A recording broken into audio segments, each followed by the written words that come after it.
Wanita ini ingin membuat masalah. Dia mewarnai bibirnya dengan lipstik merah. Setelah satu tatapan, dia membuka jubah hitamnya. Semua pria pun melihatnya. Perlahan mengibaskan rambutnya membuat semua pria memperhatikannya. Luar biasa. Dia perlahan melepaskan sarung tangannya. Berdiri dengan elegan, menunjukkan lengannya yang seksi. Menggigit dengan bibirnya. Sarung tangan kanan juga dilepas. Dan melemparnya. Saat itu keadaan lapangan menjadi kacau. Dia bernama Cui, adalah seorang penjahit. Di saat dia berumur 5 tahun, diusir oleh penduduk desa. 20 tahun kemudian, kenapa dia muncul lagi di sini? Apakah rindu dengan kampung halaman? Bukan, dia datang untuk balas dendam. Cui dari kecil tidak pernah bertemu dengan ayahnya. Anak sebatang kara, selalu diintimidasi. Guru di sekolah, dokter di klinik. Hari ini, sekelompok anak ini ingin mengintimidasinya lagi. Dia bersembunyi di balik kincir. Tapi baru saja turun, ketahuan oleh seorang anak laki-laki. Dia langsung menariknya ke pojokan. Dan mendorongnya ke dinding tidak boleh bergerak. Kalau tidak dia akan membunuh ibunya. Cui pun diam-diam menurutinya. Melihat pria dari jarak 3 meter, memperagakan seperti banteng. Lalu menerjang ke perut Cui. Dan di saat itu, Cui menghindar, tanpa panik, dan laki-laki itu terjatuh, lalu meninggal. Guru yang melihat kejadian itu, tidak membantu Cui, bahkan mengeluarkan Cui dari desa, terpisah dengan ibunya. Saat itu Cui baru berumur 5 tahun. Sekarang, dia bukan lagi perempuan yang lemah. Ia berubah, menjadi penjahit profesional. Semua yang dibuat olehnya, orang biasa saja akan terlihat seperti putri. Inilah alasan dia kembali, ingin mengetahui alasan dia diusir. Dia adalah penjahit profesional, seorang wanita jelek yang tidak menikah. Melalui sentuhan tangannya, menjadi seorang wanita yang cantik. Dengan santai mendapatkan seorang pria.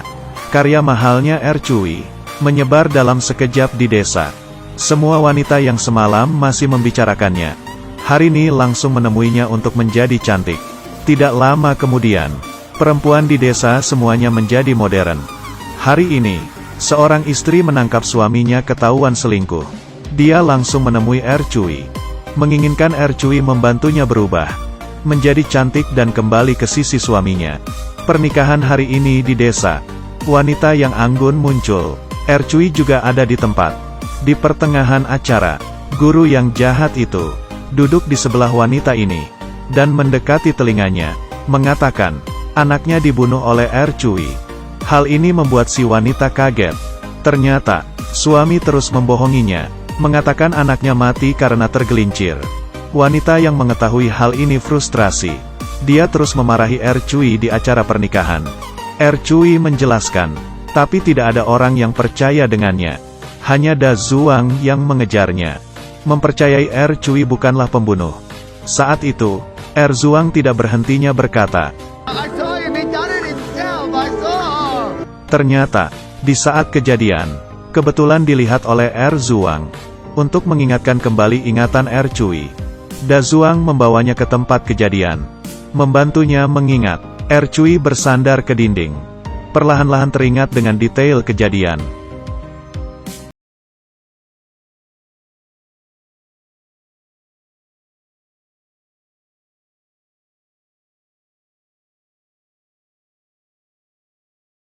Cui yang bunuh.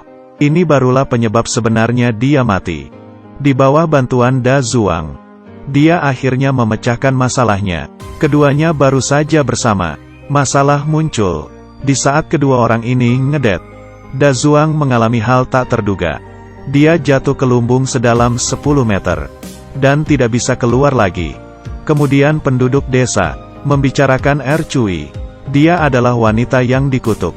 Ibunya Cui yang penyakitan tiba-tiba jatuh. Pria ini melihat dari jauh, mengambil sebuah koran, dan menganggap tidak melihatnya. Yang lebih jahat adalah dokter yang dipanggil. Dia menyuruh Cui untuk menyiapkan hati menerima kematian. Tidak bersedia mengecek ibunya. Cui hanya bisa melihat ibunya, dan kehilangan kesempatan untuk menolongnya. Seperti inilah, ibunya meninggalkan Cui. Kehilangan keluarga satu-satunya, tidak ada lagi tempat dia bisa bersandar. Sekarang dalam hatinya, hanya ingin menyerang orang jahat. Tujuan pertama, yaitu dokter di desa. Sekarang postur selamat datang telah selesai. Pusat bergeser ke depan, berlari dan tidak bisa berhenti. Selalu bergantung pada pasangannya baru bisa berhenti. Ercui memberi coklat ke orang tua. Orang tua itu mabuk, lupa memberi dokter bantal.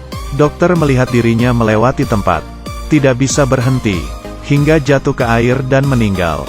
Hari ini Ercui menemui kepala desa, mengatakan hal yang lebih jahat kepadanya. Kepala desa yang tidak bisa menahannya, menusuk saraf kaki suaminya, lalu menguncinya di kamar, dan dia mati kehabisan darah. Hari ini, semua penduduk desa mengikuti perlombaan. Ercui mendadani mereka semua seperti badut, dan dipermalukan di perlombaan. Di saat mereka ingin buru-buru kembali ke desa, mencari Ercui untuk balas dendam. Saat itu desanya sudah menjadi lautan api. Semuanya sudah terbakar. Ternyata, semua ini dilakukan oleh Ercui. Di saat mereka dalam perlombaan, Ercui menyiram bahan bakar di dalam rumah. Dengan satu pandangan, melempar korek api ke dalam, dan membakar seluruh kamar. Dan menyiram bahan bakar di karpet merah, sehingga membakar sedesa. Kemudian pergi dengan membawa kopernya, duduk di dalam kereta meninggalkan desa. Petugas melihat ke arah desa. Itu bukannya api. Bakar sampah sampai segitunya ya? Ercui berkata, iya, sampah sudah terlalu banyak. Kesimpulannya, kepribadiannya tidak berubah. Thor sedikit mempesona. Pejabat tinggi bukan manusia. Jangan salahkan dia kalau kejam. Ikuti Kiki masuk ke dalam dunia perfilman.